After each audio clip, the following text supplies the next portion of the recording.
Hey guys, Matt here from 6 Ages Gaming, bringing you a wrap up to the Opus 4 meta. So we are finally saying goodbye, and I want to do a wrap up, talk about the good, talk about the bad, and kind of talk about what we have to look forward to. So let's start this off on kind of a positive note. As you guys are hopefully aware and have already made plans, we do have the Opus 5 pre-release this weekend, which is awesome. You can kind of see it in there. I should have probably grabbed another photo, but we get these really sweet sleeves this time around that I'm really excited about. If you guys have been following the Japan events, they've been getting special sleeves for every single pre-release. They get it for the Masters events. There are a lot of cool things that they get, and I think that's one of the best things that Japanese trading card games can do is the accessories. So Square Enix, kudos on that one. We'd love to see more storage boxes and getting those out there. And that brings me right into the next point. If you guys haven't already, I'll drop a link in the comments section, but we do have a prize support or all the details for the first Crystal Cup that will be in Boston, and we are going to be there. We have a ton of guys from 6 Ages Gaming going. We have other people from Michigan. I know the California crew is really excited. I think this is finally going to be the first proper regional brawl that a lot of people are excited for. And again, if you haven't seen it yet, we get a really sweet storage box with Vincent's artwork on it. And I have, I got one for the Dragoborn Regional I was just at. Bush Road is really big on them. Force Wolves had some stuff with them. It's just great because it's another way to carry around maybe one or two decks in that box. Or if you just want to really show off and have that one deck in there with, those Japanese style sleeves and over sleeves, which basically are the same size of a 100 count sleeve deck at the end of the day. It just gives you that extra room and flexibility, and it looks good while doing it. So I'm very excited to get my hands on them. And I will say, if you're going to the other Crystal Cups that either myself or some of the other people I know won't be there, I want to buy your storage box. I want at least one storage box of every single Crystal Cup. So if you guys are going and, it's expensive. Let's be honest. The regionals are very expensive to go to. Hotel costs, flighter car, travel costs. The cost of entry is 30, 35. I think it was 30 actually. Whatever it might have been. I will happily pay your entry fee to get just the storage box out of that prize bag. Now, of course, there's going to be, I think, promos and packs, and they're going to be doing some other stuff like they did for Nationals. But at the end of it, if you want your entry paid for, the first person that messages me and can confirm that they're going to give me the storage box for, I will absolutely take it off your hands and buy it off you. So let's talk about what the meta was, the good, the bad, the ugly, and what really just kind of didn't work out. So the good. I could make it, again, an entire conversation here about Final Fantasy VI, so it's really what it was. All three of these represent different decks that did well, but I think everyone can agree the best thing to come out of Opus 4 was just overall the Final Fantasy VI set.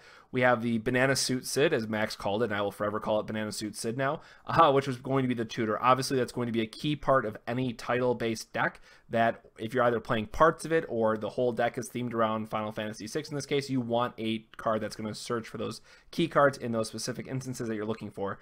Light Terra, I want to give a mention here just because it didn't see a ton of play, I will admit, but it was an absolute all-star addition to those wind-water-based decks that really just need to find that chaos or that Veil 4 that they really, well, I guess either Veil 4, Starter Veil 4, or 5-drop in the Chocobo deck. And getting that summon card plus the Riot Blade special, it is all around a great card that I think is exactly what most wind-water decks want to have. It's just very difficult between the Emperor and some of the other light and dark cards you have to pick. So I think that's ultimately why it didn't get as much love as needed.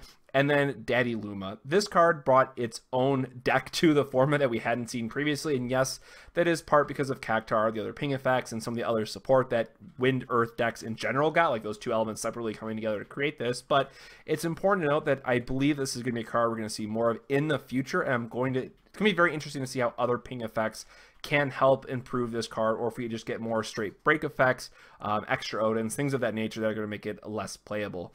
These three cards for me are at least the all-stars, or at least kind of the ones I really want to give credit to. Now, again, they weren't the best, most impactful, what have you, but I think this is just a very solid theme to come out of Opus 4 that I know a lot of players are also very excited for.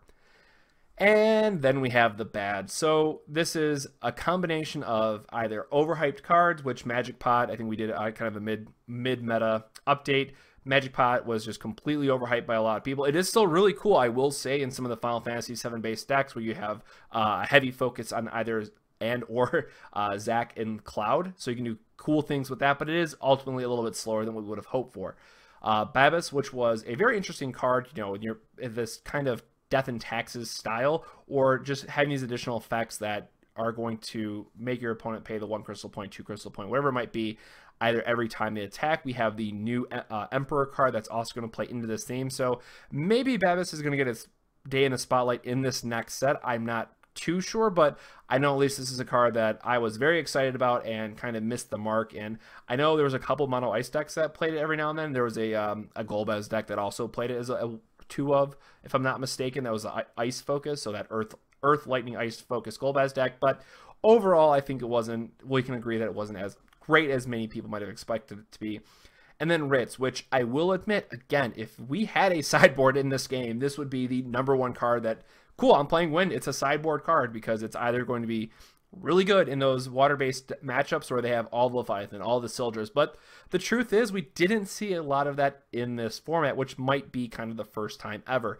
Yes, Wind Water took some very strong finishes in this meta, but wasn't nearly as dominant as it felt in previous metas, I will admit. So Ritz, if we see more of those bounce effects come back, I think she's going to come back in full force, but as of right now, it was a complete miss. So that is it. This is it. Opus 4 is done. Opus 5 is right around the corner, and we got box openings to do, trial deck openings, which you should be able to get this weekend, or starter decks, wherever the proper term is again. And people should be really hyped for pre-release. So we're excited. We're going to get back to brewing. We're going to get back to deck spotlights, hopefully dual series.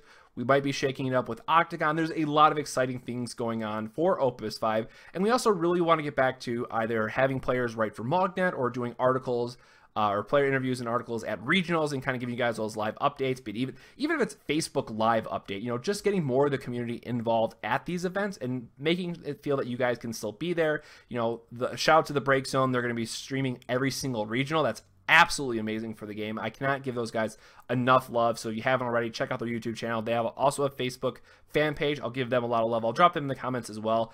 Thank you so much to them and also Square Enix for obviously pulling that together, because it's Square Enix at the end of the day that's making it all happen and giving them that approval. So that is huge.